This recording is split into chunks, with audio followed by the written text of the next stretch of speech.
안녕하세요, 여러분. 오늘은 조선의 위대한 실학자 정약용 선생님의 명언 20가지를 낭독하면서 그의 철학이 담긴 깊은 지혜를 함께 나누고자 합니다. 이 명언들은 단지 조선 시대의 고루한 문장이 아니라 지금 우리가 살아가는 사회와 사람 사이의 관계에 여전히 울림을 주는 지침들입니다. 각 문장마다 정약용의 철학과 역사적 맥락, 그리고 오늘날 우리 사회에 어떤 메시지를 주는지 구체적이고 풍부하게 짚어보겠습니다. 백성을 하늘처럼 받들어라.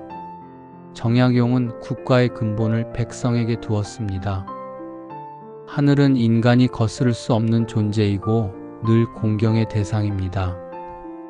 그 하늘처럼 백성을 대하라는 이 말은 단순한 윤리의 차원을 넘어서 정치 철학의 출발점입니다.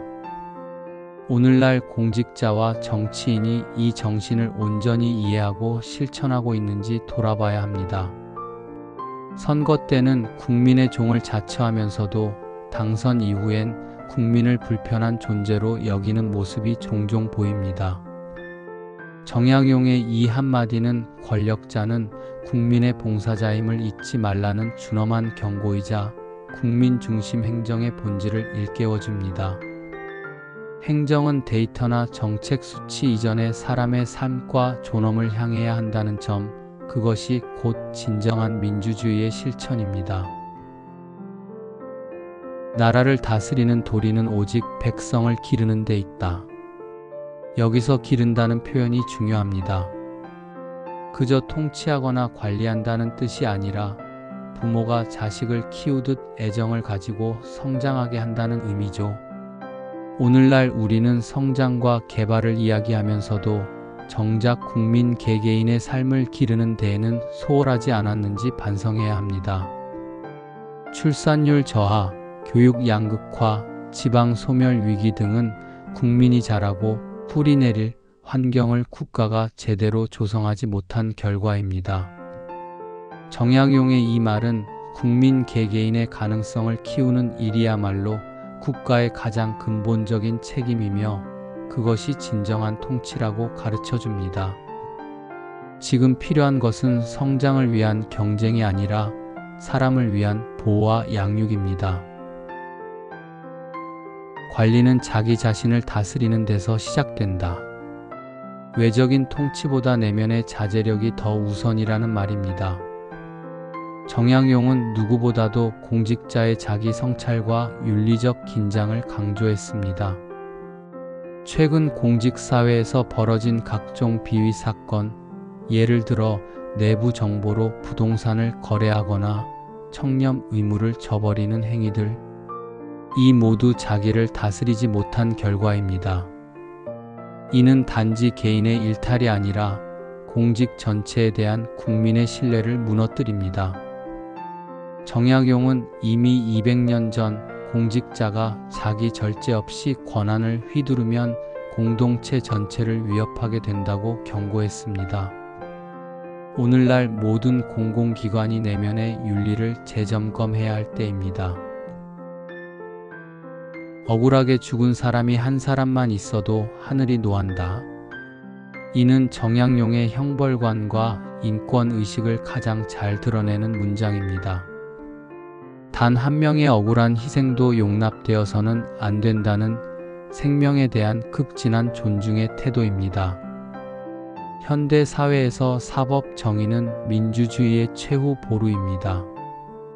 그러나 여전히 우리는 무고한 피해자, 과잉 수사, 편파 판결 등으로 고통받는 사람들을 보고 있습니다.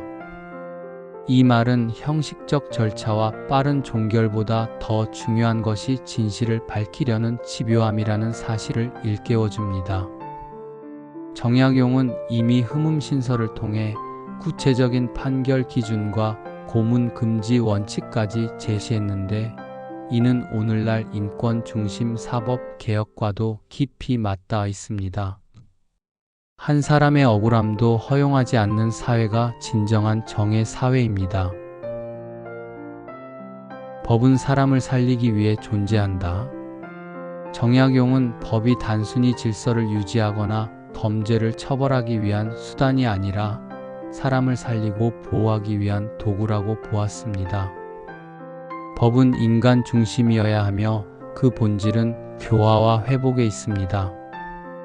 오늘날 법이 과도한 형벌주의나 형식적 판결에 머물러 있다면 정약용의 이 말은 우리에게 다시 질문을 던집니다. 피해자를 치유하고 가해자에게는 재기할 기회를 주는 방향으로 법이 나아가야 하지 않을까요? 회복적 정의, 피해자 중심의 조정제도, 소년범 보호 시스템 등은 법의 진정한 역할을 다시 고민하게 합니다. 검소함은 모든 덕의 시작이다. 겉으로 드러나는 화려함이나 사치를 경계하고 내면의 절제와 겸손을 삶의 중심에 두어야 한다는 뜻입니다.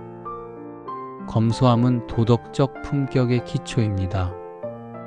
요즘 사회는 소비와 외적 성공을 미덕처럼 여기지만 정약용은 오히려 성빈과 절제를 근본적인 덕목으로 보았습니다. 특히 공직자는 그 누구보다 검소해야 합니다.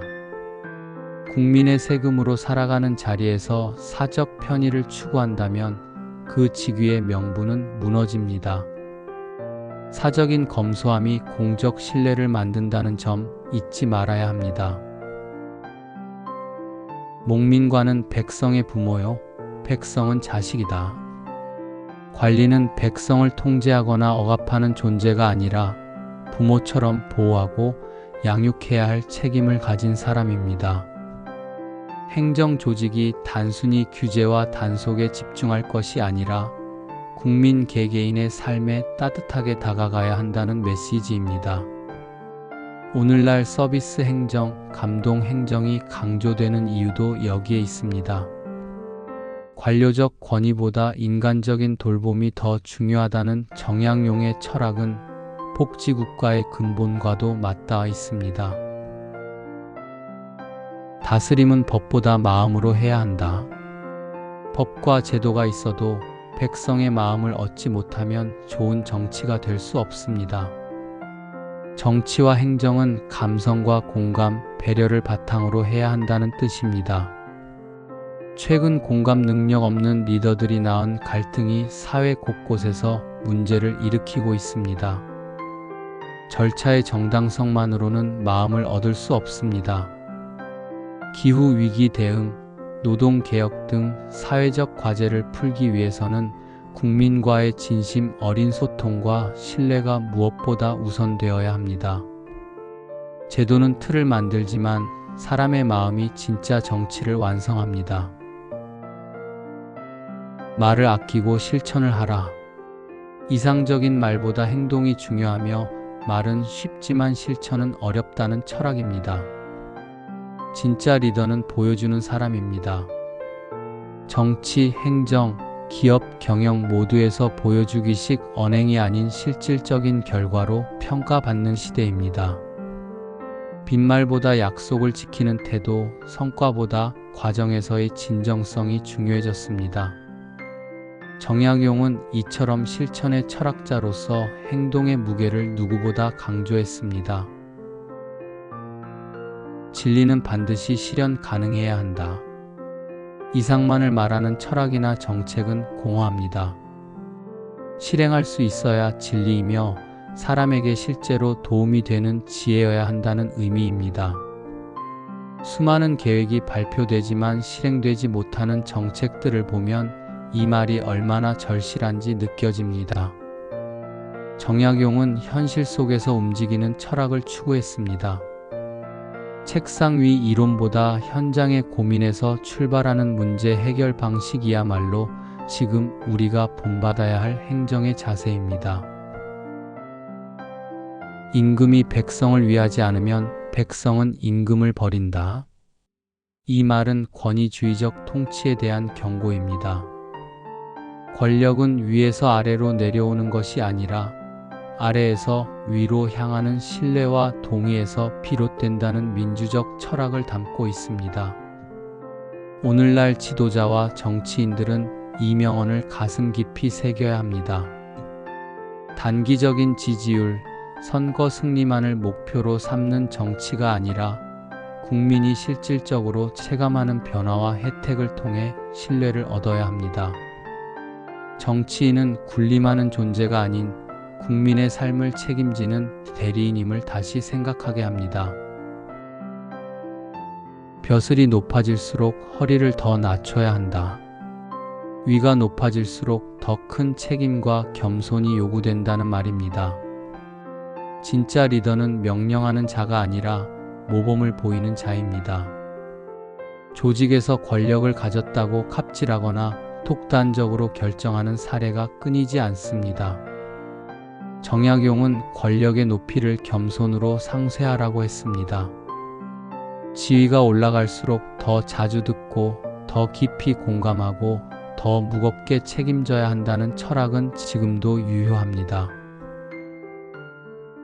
사람을 쓰되 그 사람의 쓸모를 살펴라. 단순한 인재 등용이 아니라 적재적소에 맞게 사람을 쓰라는 말입니다.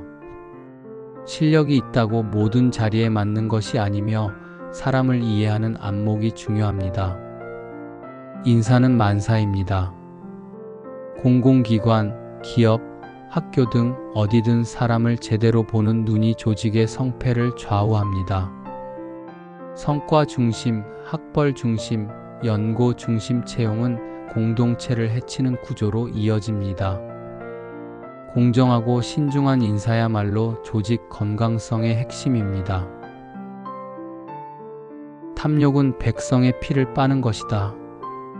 권력자가 자신의 욕망을 채우기 위해 제도를 악용하고 국민의 자원을 빼앗는 것을 비판한 말입니다. 탐욕은 곧 타인의 고통입니다.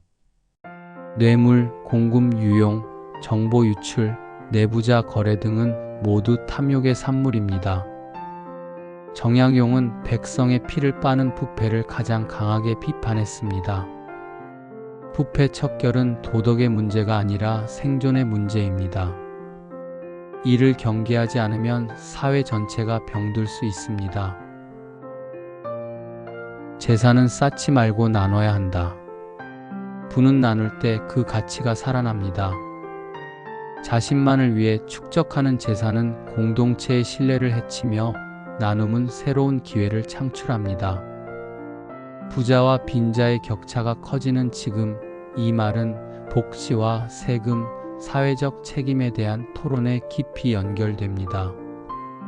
사회적 부를 공정하게 분배하고 공공재에 투자하며 상생 구조를 만드는 것이 지속 가능한 사회로 가는 길입니다. 기업의 사회적 책임도 이 철학에 기반합니다. 이를 미루면 그 해악은 수십 배로 돌아온다. 문제를 제때 처리하지 않으면 나중에는 걷잡을 수 없는 상황이 온다는 뜻입니다. 초기 대응의 중요성을 강조한 말입니다. 행정의 지연, 리더의 우유부단은 재난질병 경제위기에서 국민의 생명을 위협합니다. 초동 대처가 중요하다는 건 감염병 대응이나 기후 재난에서도 입증되고 있습니다. 실천력 있는 리더십, 기민한 대응 체계가 그 무엇보다 중요합니다. 정치는 마음을 얻는 일이다. 정치의 본질은 제도 설계가 아니라 국민의 마음을 얻는 것입니다. 공감과 진정성이 정책 수용성과 신뢰를 결정합니다. 설득 없이 밀어붙이는 정치, 민심을 읽지 못하는 정치는 실패합니다. 국민의 공감 없이는 법도 정책도 실효를 잃습니다. 정치인의 말과 태도, 정책의 철학은 결국 국민이 받아들이는 진심으로 완성됩니다. 백성을 두려워할 줄 알아야 한다. 민심을 무서워하지 않는 권력은 결국 무너진다는 말입니다. 진정한 리더는 국민 앞에 겸손해야 합니다.